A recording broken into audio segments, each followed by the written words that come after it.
আপনি যদি আমাকে পাথর ছোড়েন, আমি তো এখন শীতকাল, আমি গুড়ের রসগোল্লা ছুড়বো না। बाबर का नाम मत लिखिए, बीजेपी को लाइए, बाबर का नाम नहीं लिखने दूंगा। অর্জুন সিং বলছেন যে জয় বাংলা বললে এবার পেটাবো। অর্জুন সিং এর বক্তব্য, যেহেতু জিহাদিদের এই কথা শোনা, আমি মন্তব্য করব না। পেটানো অংশটাতে আমি কোনো মন্তব্য আমার নেই।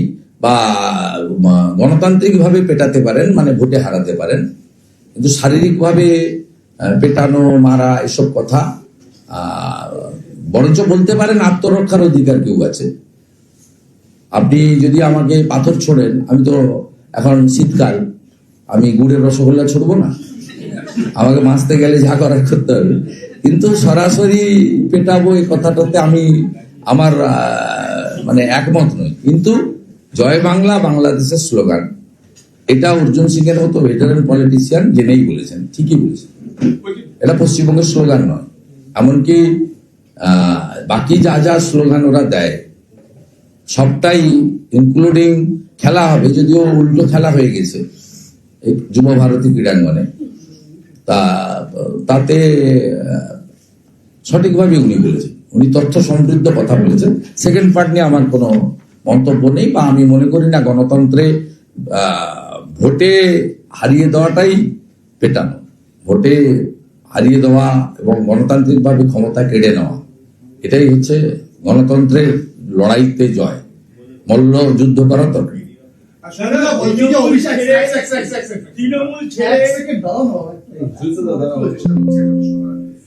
বিজেপি এমএলএ কুলদীপ সাঙ্গারকে বেল গ্রান্ট করা হয়েছে, তাতে অভিষেক ব্যানার্জি বলছেন এই হচ্ছে বেটি বাঁচাওয়ের সিচুয়েশন বিজেপি শাসিত রাজ্যে, আজ এখানে জাস্টিস চেয়ে পাওয়া যাচ্ছে না। আপনার মতামত? উনি সন্দীপ ঘোষ যখন বেল পেল তখন কিছু বলেননি, নিজের জায়গাটা ঠিক করুন। কেন বেল পেয়েছেন কোর্ট বলতে পারবে, কতদিন জেলে ছিলেন, একটা নির্দিষ্ট সময় পর্যন্ত কনভিকশন না হলে বেল টেল ইত্যাদি মিলে, যেভাবে পার্থ চ্যাটার্জি, জ্যোতিপ্রিয় মল্লিক, অনুব্রত মন্ডলরা বেল পেয়েছে। আমি এই কেস সম্পর্কে জানি না, আমি বলবো না, কিন্তু উনারা সবসময় পশ্চিমবঙ্গে থাকেন না, পশ্চিমবঙ্গের বাইরে চলে যান।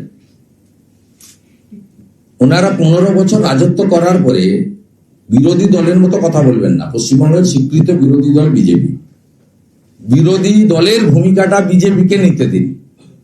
আপনারা পশ্চিমবঙ্গে 15 বছর রাজত্ব করেছেন, law and order state subject. এই রাজ্যে নারী সুরক্ষা, কন্যা সুরক্ষা তলানিতে। যেদিন উড়িষ্যার অভিভাবক গ্যাং রেপে ধর্ষিতা তার মেয়েকে দুর্গাপুর আইকিউ সিটি থেকে নিয়ে যাওয়ার সময় বলে গেলেন 80 লক্ষ টাকা ক্যাপিটেশন ফি দিয়ে ভর্তি করেছিলাম, কিন্তু পশ্চিমবঙ্গ কোনো কন্যাদের জন্য সুরক্ষিত নয়, আমি আমার মেয়েকে উড়িষ্যা নিয়ে চললাম। সেদিন কিন্তু আপনার মুখ থেকে কোনো বক্তব্য আসেনি। আপনি যার আলোয় আলোকিত, এই রাজ্যের মুখ্যমন্ত্রী তথা পারিবারিকভাবে আপনার পিসিমা, তিনি দার্জিলিং এ বেড়াতে যাওয়ার সময় দমদম এয়ারপোর্টে দাঁড়িয়ে বলেছেন রাত্রে মহিলাদের যাওয়া উচিত হয়নি, এত রাত্রি পর্যন্ত বেরোনো উচিত নয়। রাজ্যের মুখ্যমন্ত্রী বলছেন এই সরকারি আরজি করের পরে সুপ্রিম কোর্টের ধাতানিকে প্রত্যাহার করেছে। আলাপন ব্যানার্জিকে দিয়ে বলেছিলেন যে আফটার ইভিনিং মেয়েরা কাজ করবে, লিখিতভাবে দিয়েছিলেন। সুপ্রিম কোর্ট ধাতানি দেওয়ার পরে ওটা প্রত্যাহার করে। আপনাদের মুখ্যমন্ত্রী, পশ্চিমবাংলার মুখ্যমন্ত্রী, আপনার নেত্রী এবং আপনার ব্যক্তিগতভাবে পিসি, তিনি বলেছিলেন মহিলাদের নিজেদের সুরক্ষাটা নিজেদের বুঝে নিতে হবে। তারপরে কোথাকার কে কুলদীপ সিংজি কি, কারকে সৃষ্টি কি, কেন ধরেছিল, কেন বেল পেল, এগুলো নিয়ে আপনি দিল্লিতে পার্লামেন্টে বলুন, সেখানে আপনার বলার সুযোগ রয়েছে। পশ্চিমবঙ্গের মাটিতে দাঁড়িয়ে কেন হাঁসখালি হয়, কেন ময়নাগুড়ি হয়, কেন আপনার নেত্রী বলেছিলেন ফুল রেপে 40,000, হাফ রেপে 20,000, কেন আপনার নেত্রী বাংলার মুখ্যমন্ত্রী বেহালায় দাঁড়িয়ে বলেছিলেন ওর বাবা মা তো চাইলে আমি 10 লাখ দিতেই পারি। আপনার নেত্রী বাংলার মুখ্যমন্ত্রী বলেছিলেন হাঁসখালিতে লাভ অ্যাফেয়ার্স, কনভিকশন হয়েছে তৃণমূলের নেতার, উপপ্রধানের, উপপ্রধানের বেটার, আপনাদের মুখ থেকে তো কোনো আওয়াজ নেই, শব্দ নেই। অতএব 15 বছর রাজত্ব করার পরে অনেক সময়, 1.5 দশক, জবাবদিহি করার সময়, অভিযোগ করার সময় নয়। অভিযোগ করার কাজটা ভারতীয় জনতা পার্টির এবং বিরোধী দলনেতা, সেই কাজটা আমরা করছি, আপনাদের চোখে আঙুল দিয়ে দেখাচ্ছি। এই জন্য অনেক জায়গায় এখন আপনাদের পিছাতে হচ্ছে, ব্যাকট্র্যাক করতে হচ্ছে, আপনাদের পিছিয়ে যেতে হচ্ছে অনেক ইস্যুতে। সে কাজটা আমাদের করতে দেন না, আমরা করছি সিনসিয়ারলি। লাস্ট 5 বছরের কিছু কম সময় ভারতীয় জনতা পার্টি অপোজিশন কাকে বলে এটা পশ্চিমবঙ্গের মাটিতে আমরা দেখিয়েছি। যে অপোজিশন 11 সালের পর থেকে সিপিএম বা 16 সাল থেকে কংগ্রেস দেখাতে পারে। যারা তৃণমূল ছেড়ে হুমায়ুনের দল ভারতীয় জনতা উন্নয়ন পার্টিতে মুখপাত্র পদে যোগ দিলেন অভিনেতা শোয়েব আহমেদ কবি। তার ব্যাকগ্রাউন্ড হচ্ছে তিনি তৃণমূল যুব সংগঠনের এক্সিকিউটিভ কমিটির সদস্য ছিলেন এবং সায়নী ঘোষের ঘনিষ্ঠ, তিনি তাকে সিনেমায় নিয়ে এসেছিলেন। এরকম একজন ব্যক্তি তৃণমূল ছেড়ে গিয়ে হুমায়ুনের দল। সম্ভবত উনি মুসলিম যুবক, তাই তো? স্বাভাবিকভাবে উনি ওনার যে পথটা বেছে নিয়েছেন, আমি অনেক আগেই বলেছি যে ইউপি আমার কাছে জামাত। স্বাভাবিকভাবে মুসলিম যুবক মনে করেছে যে আমার ধর্ম রক্ষা করার লড়াই, বা যে ভাষায় হুমায়ুন কবির বলছে 90টা জিতাবো, সরকার কে করবে আমরা মুসলমানরা ঠিক করব, সেই লাইনে উনি হেঁটেছেন। এটা আমার পার্সোনাল অবজারভেশন। বাকি তৃণমূল থেকে কে গেল তার পার্টি বলতে পারবে, আমি বলতে পারবো না। অন্য দলের তো আমি নিইনি, কিন্তু যেহেতু উনি একজন মুসলিম যুবক, ওনাকে যথাযথ সম্মান রেখে বলি। হুমায়ুন কবিরের দলের আইডিওলজি যা, সেটা হচ্ছে বাংলাদেশের জামাতিদের যে আইডিওলজির মতো সমান। স্বাভাবিকভাবে তিনি মনে করেছেন যে বিতর্কিত ধাঁচা সুপ্রিম কোর্টের নির্দেশে সরিয়ে দেওয়া হয়েছিল, রাম মন্দির হয়েছে, সেই বিতর্কিত নামের একটি ধর্মীয় প্রতিষ্ঠান হুমায়ুন কবির তৈরি করছে। এবং হুমায়ুন কবির বলছে যে আমার হাতে, মুসলমানের হাতে লাটাইটা থাকবে, আমরা ঠিক করে দেব মুখ্যমন্ত্রী কে হবে, আমাদের কাছে আসতে হবে। মানে ওনারা চাইছেন যে ওনাদের সমর্থনে মমতা ব্যানার্জি মুখ্যমন্ত্রী হবে, অথবা তৃণমূল কংগ্রেস ওনাদের সমর্থন করবেন। হয় হুমায়ুন কবিররা মুখ্যমন্ত্রী হবে মুসলিম, যদি তৃণমূল কম সিট পায় ওনাদের থেকে তাহলে তৃণমূল হবে ডেপুটি সিএম, অথবা যদি এরা কম পায় এরা ডেপুটি সিএম হবে এবং মমতা ব্যানার্জি বা তার ভাইপো বা কেউ, বা অন্য কেউ তো নেই, দুজনই আছে, তা চেয়ারম্যান অথবা এমপি যে কেউ হবে মুখ্যমন্ত্রী। তাই ওই ভাইয়ের লাইন একদম মুসলিম স্বার্থ রক্ষা করা এবং নিজের ধর্মকে আলোকিত করার লাইন, এটা রাজনৈতিক লাইন নয়। তো সেই লাইনে তিনি হেঁটেছেন। এবার আমার এটা পার্সোনাল অবজারভেশন।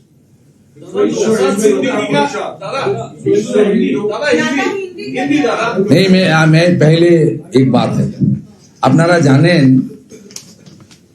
যে গত কয়েকদিন ধরে দীপুচন্দ্র দাসের ইস্যু নিয়ে ব্যাপকভাবে আন্দোলন হচ্ছে এবং আমি স্পন্টেনিয়াসলি একটা সোমবার দিন মুভমেন্ট অর্গানাইজ করেছিলাম এবং সেই মুভমেন্ট অর্গানাইজ করার পিছনে আমার কারণ ছিল, আমি তো এরকম হঠাৎ করে রাস্তায় গিয়ে নেমে পড়ে বসে পড়তে পারি না। আমার এলওপির পোস্টটা ছোট পোস্ট কিন্তু মর্যাদা আছে। এই পোস্টে অনেক বিদগ্ধ ব্যক্তিরা পশ্চিমবঙ্গের বসে গেছেন। আপনারা এলওপির রুমে গেলে নামগুলো দেখবেন, অত্যন্ত রেসপেক্টেড লোকজন তারা এই চেয়ারে বসেছেন। আমি দুবার আমার অফিস থেকে ডেপুটি হাই কমিশনারের কাছে দীপুচন্দ্র দাসের মৃত্যু, তার এগেনস্টে বাংলাদেশ প্রজাতন্ত্রী বাংলাদেশ যেটা জামাতিদের হাতে চলে গেছে, মৌলবাদীদের হাতে চলে গেছে, কি কি ব্যবস্থা নিয়েছেন অ্যাকশন থেকে এর আগে কোঅপারেট করতেন, এখন কোঅপারেট করেন না। দুটো চিঠি রেসপন্স করেননি, তার ফলে সেদিন আমাকে অ্যাজিটেশন করতে হয়েছিল, যদিও আমি পিসফুল অ্যাজিটেশন রেখেছিলাম। পুলিশ 3টে ব্যারিকেড করেছিল, কিন্তু একটা ব্যারিকেডও আমি হাত দিতে দিইনি। প্রথম ব্যারিকেডের সামনেই বসে আমরা 60 মিনিট বা 45 মিনিট একটা অ্যাজিটেশন করেছি, প্রেস করেছি, শাউটিং স্লোগান দিয়েছি, লেজিটিমেট ডিমান্ড। খুব পিসফুল হয়েছে। হিউজ গ্যাদারিং ছিল, আমার সঙ্গে যতজন হাঁটার কথা তার থেকেও প্রচুর লোকজন বাড়ি থেকে, অফিস থেকে, গাড়ি থেকে নেমে আমার সঙ্গে হিন্দুরা পার্টিসিপেট করেছে। আমি সেদিন দুটো কর্মসূচির কথা বলেছিলাম। 24 তারিখ সনাতনীরা বর্ডারে বিক্ষোভ করুন, ব্যাপকভাবে হয়েছে। চাংড়াবাদা, ফুলবাড়ি, মালদা, নদিয়া, পেট্রোপল, গোজাডাঙ্গা ব্যাপকভাবে হয়েছে। অন্তত 10-12 জায়গায় হয়েছে, 4-5 জায়গায় খুব বড় আকারে হয়েছে।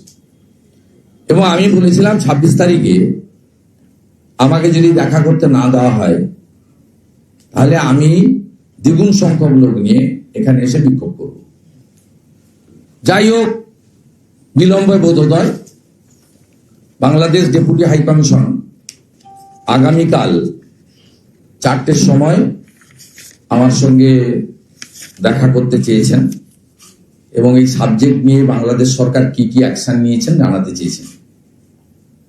সেই কারণে আগামীকালের যে বড় মোবিলাইজেশনের কথা বলেছিলাম, সেটা আমি রিকোয়েস্ট করছি, যারা আসতে চেয়েছিলেন আসবেন না, যদি আসেন দূরে থাকবেন, আমাকে এটা পিসফুলি করতে দেন। আর সাধু সন্ত সমাজরা অনেকে আসতে চেয়েছেন, তারা আসতে পারলে ভালো, না পারলেও ভালো। যদি আসেন তারা বাইরে অপেক্ষা করবেন, আমি আপনাদেরকে প্রেসের মাধ্যমে আপনাদেরকে জানিয়ে দেব। ওনারা, আমি বলেছিলাম আমি একটা ডেলিগেশন নিয়ে যেতে চাই, ওনারা আমি সহ 5 জনকে চেয়েছেন। আমি 5টা নাম পাঠিয়েছিলাম, ওরা অ্যাকসেপ্ট করেছেন। শ্রীমৎ স্বামী মহাকাল গিরিজি, শ্রীমৎ স্বামী সঞ্জয় শাস্ত্রীজি, শ্রীমৎ স্বামী সর্বানন্দ অবধূতজি, শ্রীমৎ স্বামী শঙ্কর হেলাজি, কৃষ্ণা মাতাজি। এই 5 জন সাধু সমাজ তথা হিন্দু সমাজের প্রতিনিধি এবং বিজেপির পক্ষে বিরোধী দলনেতা। আমি আগামীকাল 4টের সময় ওনারা টাইম দিয়েছেন, মিট করব। ওরা আমাদেরকে ব্রিফ জানাবেন বলেছেন যে দীপুচন্দ্র দাসের ক্ষেত্রে তারা কি অ্যাকশন নিয়েছেন, লিগেল অ্যাকশন, ক্রিমিনালদের বিরুদ্ধে কি অ্যাকশন, এবং ওই পরিবারকে কম্পেনসেশন ব্যাপারেও কি করেছেন বলবেন। গতকাল আমি দীপুচন্দ্র দাসের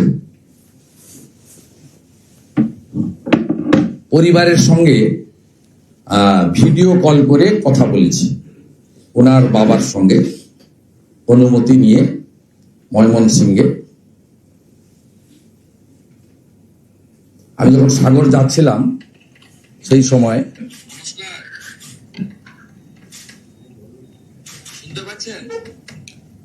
কথা বলার অবস্থায় ছিলেন না, তবু অল্প কথা বলেছেন। ওই আমি পোস্ট করবো, দিয়ে দেবো, শুধু দেখানোর জন্য। আচ্ছা, এবারে আমি যেহেতু, দেখুন, আমি এটাকে তুলনা টানছি না, কিন্তু বাবরের নামে মসজিদ হচ্ছে বাংলাদেশ থেকে মুসলমানরা অর্থ দিচ্ছে, দিতে পারেন, তাদের ধর্মের ব্যাপার। আমাদের রাম মন্দির হয়েছে, গোটা পৃথিবীর হিন্দুরা নিধি দিয়েছে, এটা আমার আপত্তি নেই। কিন্তু আমরাও হিন্দুরা দীপু দাসের পরিবারের পাশে, আপনারা জানেন 250 টাকার মোবাইল ব্যবহার করত,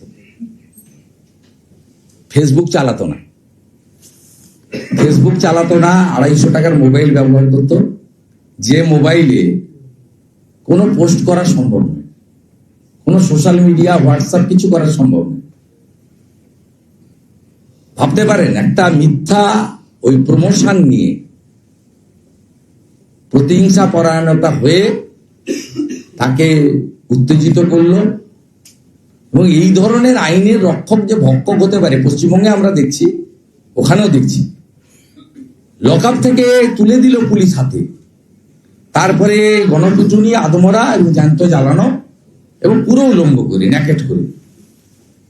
এবারে আমরা ওদের পাশে দাঁড়াতে চাই, আজকে দীপুর আপনার ভাই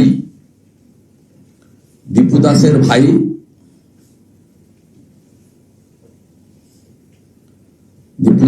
ভাই তিনি ভিডিও বার্তা করে দিয়েছেন, আমি সেটাও পোস্ট করে দিচ্ছি। তাতে তার আপনার অ্যাকাউন্ট নম্বরটাও ওর নিজে মুখে বলেছে, কারণ অনেকে অনেক রকম অ্যাকাউন্ট নম্বর দিয়ে অর্থ সংগ্রহ করছে। আমি আমাদের ভারতবর্ষের এই সাইট থেকে করতে না বলবো, ওনাদের সোনালী ব্যাংকের পিএলসিতে একটা অ্যাকাউন্ট রয়েছে এবং সেই অ্যাকাউন্ট নম্বরটা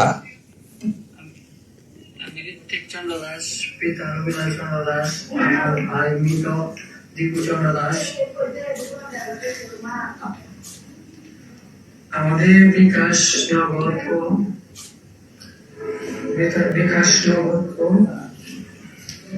নগদ নাম্বার হল 0133168561110।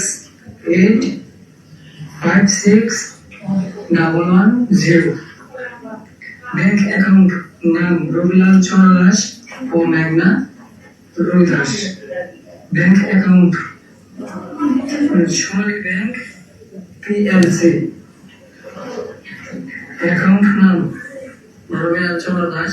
আমি এটা পোস্ট করে দেব যাতে আমাদের হিন্দু সমাজ যারা আরেকজন হিন্দুর পাশে দাঁড়াতে চান, আপনি এমনি ব্যাংক ট্রানজাকশন হয় না, ফরেন মানি অ্যাক্টে নট পারমিসেবল, শুধুমাত্র অ্যাকাউন্ট আপনার ফোনে দেওয়া যেতে পারে, যেটা পারমিসেবল আছে। সেটা যারা ইচ্ছুক, আমি নিজেও করব, আমরা পরিবারের দায়িত্ব নেব, আমি নিজে পরিবারকে প্রত্যেক মাসেই সাহায্য করব, করতে পারেন। অতএব এই বিষয়টা আমার বলার ছিল, বলে দিচ্ছি।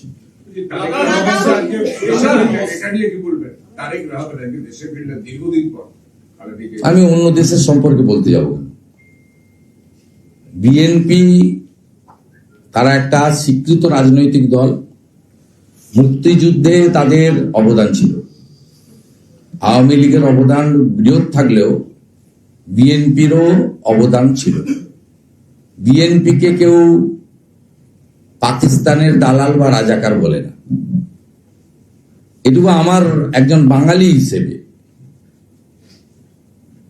এবং আমার মানে যেহেতু এবঙ্গ অবঙ্গ, আমার রাজনৈতিক তথ্যের উপরে আমি বলতে পারি। বাকি উনি কেন এলেন, কিভাবে এলেন, তাকে কেন অনুমতি দিল, কি ব্যাপার, এটা অন্য রাজ্যের বিষয়। ভারতবর্ষের পররাষ্ট্র দপ্তরের রিয়াক্ট করা উচিত, এটা আমার কাজ নয়, আমার অধিকারের বাইরে।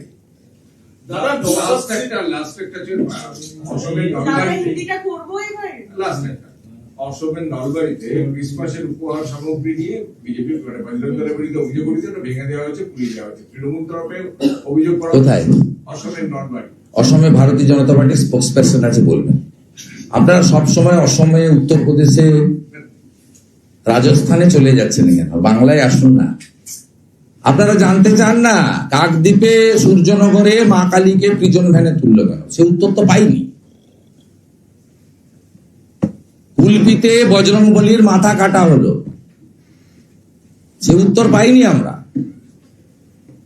আমরা উত্তর পাইনি। মন্দির বাজারে 5টা জগদ্ধাত্রী মায়ের মূর্তি ভাঙা হয়েছে, আমরা সে উত্তর পাইনি। তৃণমূলকে বলবো বাংলাতেই থাকুন, আঞ্চলিক দল। ওখানে আপনাদের কে একজন আছে, সন্তোষ মোহন দেবের কন্যা, তাকে বলুন ওখানে এই বিষয়টা নিয়ে যদি কিছু 2-4টে লোক থাকে। আপনারা তো এমনি জাতীয় থেকে আঞ্চলিক হয়ে গেছেন, অতএব বাংলাতেই থাকুন, পশ্চিমবঙ্গের বাইরে যাওয়ার চেষ্টা করবেন না। গেছিলেন গোয়াতে, হেরে এসেছেন। গেছিলেন ত্রিপুরাতে, নোটার নিচে ভোট পেয়েছেন। এখানেই থাকুন, মাটিতে পা রাখুন, চাঁদে হাত বাড়ানোর জন্য চেষ্টা করুন, চেষ্টা করতে থাকুন, কিন্তু মাটিতে পাটা পশ্চিমবঙ্গে রাখুন। আর এই সংক্রান্ত কোনো প্রশ্ন করতে গেলে গৌহাটিতে ভারতীয় জনতা পার্টির স্পোক্স পার্সনের কাছে জিজ্ঞেস করতে হবে, তিনি তার উত্তর দিয়ে দেবেন। পশ্চিমবঙ্গ বিজেপি বা আমার কাছ থেকে এই প্রশ্ন করলে আমি উত্তর দেবো। दादा हुमायूं कबीर हर फ्राइडे को उस जगह पर लाखों मुसलमान को एक जगह कर सब करे, फ्राइडे प्रेयर डे है, हिंदू का संतोषी माता का पूजा भी है, हिंदू संतोषी माँ को पूजा करे, वो अपने जुम्मा मनाए, कोई दिक्कत नहीं है। बाबर का नाम मत लिखिए, बीजेपी को लाइए, बाबर का नाम नहीं लिखने दूंगा। मुसलमान मस्जिद बनाएगा कोई दिक्कत नहीं है, हिंदू मंदिर बनाएगा कोई दिक्कत नहीं है, क्रिश्चियन गिरजा बनाएगा कोई दिक्कत नहीं है, लेकिन जो लूटने के लिए हमारी देश में आया था, मंदिर तोड़ा, हमारी दीदी बहन बेटी के ऊपर अत्याचार किया, बलात्कार किया, उनका नाम लिखने नहीं दूंगा। दादा, कल बीजेपी लीडर मिथुन चक्रवर्ती ने रिक्वेस्ट किया है सभी हिंदुओं को, जो कि टीएमसी में भी है, कांग्रेस में भी है, कम्युनिस्ट पार्टी में भी है, तो ताकि एक साथ हो और लड़ सके टीएमसी के खिलाफ, ताकि बंगाल बांग्लादेश ना बन सके। देखिए, ये बात नया नहीं है, ये दो स्लोगन पूरा देश में चल रहा है। एक बांटेंगे तो काटेंगे, और दूसरा एक रहेंगे तो सेफ रहेंगे। इसको समझ लीजिए, यहाँ हिंदू तो सुखी नहीं है, दुखी है। दूसरा समुदाय के ऊपर हमारी कोई टिप्पणी नहीं है, टिप्पणी है ममता बनर्जी और सरकार, उनकी पुलिस के ऊपर। आप बोलिए भाई बहन, ये जो विश्व इज्तिमा हो रहा है पश्चिम बंगाल में, ये नया बात नहीं है। ये तो हमारी कथा होता है, बड़ा बड़ा प्रोग्राम होता है, हमारी बड़ा बड़ा संत महाराज आता है, ये लोग का भी अपने रिलीजियस प्रोग्राम होता है। ये हमारी जो दिल्ली का सूरा कमेटी करता है, सबको मालूम है, बंगाल में भी पिछले टाइम हुआ है 1992 में। लेकिन पश्चिम बंगाल सरकार वहां क्या कर रहा है? सरकार पीने का पानी दे सकता है, ट्रैफिक दे सकता है, मेडिकल का इंतजाम कर सकता है, सीसीटीवी लगा सकता है, कहीं अच्छा करना चाहिए। देश से नहीं, विदेश से प्रतिनिधि आएगा। क्या कर रहा है सरकार? टेंट बना रहा है। क्यों? यूरिनल लैट्रिन बना दीजिए, कोई दिक्कत नहीं। क्यों टेंट बना रहा है? बाबा बागेश्वर धाम मार्च पहले आएगा, ममता बनर्जी को उनको भी टेंट बनाना पड़ेगा। आप 50 लाख ब्लैंकेट ऑर्डर कर दिया, 15 करोड़ रुपया सैंक्शन कर दिया, सब पेपर मेरा पास है, मैं खुलासा कर दूंगा, वेट कीजिए। सब डॉक्यूमेंट मेरा पास है। सरकार का प्रोग्राम नहीं है, ये दिल्ली का सूरा कमेटी का प्रोग्राम है। ये सरकार का काम, ये कंप्लीटली रिलीजियस प्रोग्राम। कोई रिलीजियस प्रोग्राम को ऑर्गेनाइज करना सरकार का काम नहीं है। सरकार का काम है कुछ बेसिक एम्यूनिटीज देना, पीने का पानी, urinal latrine, traffic system, safety security के लिए पुलिस का इंतजाम। लेकिन आप क्या कर रहा है? आप क्या कर रहा है? आप पीबी सेलिम को डायरेक्शन दिया है 20 टेंट लगाओ। आप डिजास्टर मैनेजमेंट को डायरेक्शन दिया है 50 लाख ब्लैंकेट दे दो। पूरा सरकार का उतर दिया। गंगा सागर में जितना आएगा ममता बनर्जी, सब लोग को एक एक कंबल आपको देना पड़ेगा। सरकार सबके लिए है। सरकार का 2 आंख है, एक आंख से सरकार नहीं देख सकता है। आप दे दीजिए, कोई दिक्कत नहीं, आई वेलकम। लेकिन जब 13 जनवरी गंगा सागर आएगा, आपको 50 लाख, 60 लाख, 1 करोड़ जितना श्रद्धालु आएगा 10 तारीख से 17 तारीख, सबको ब्लैंकेट देना पड़ेगा आपको।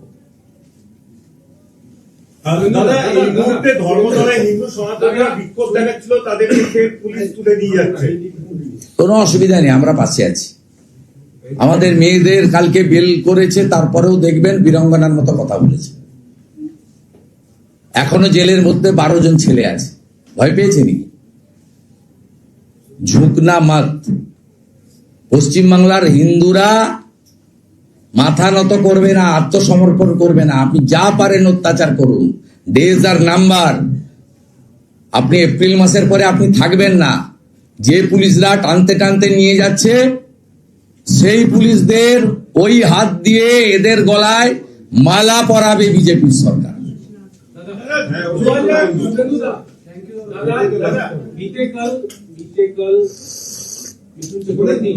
सॉरी भाई आना 1 घंटा। हाँ बस 7 बजे मीटिंग है।